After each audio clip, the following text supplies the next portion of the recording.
கதை முடிஞ்சு போச்சு.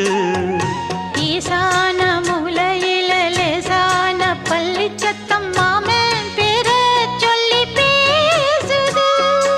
ஆறாத சோகந்தன்ன தீராம சேர்த்து வச்சு ஊரும் சேர்ந்து என்ன ஏசுது.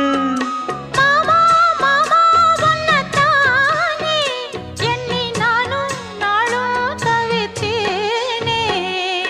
கூண்டுக்குள்ள என்ன வச்சு கூடி நின்ன ஊற விட்டு கூண்டுக்குள்ள போனதென்ன கோலக்கிளியே.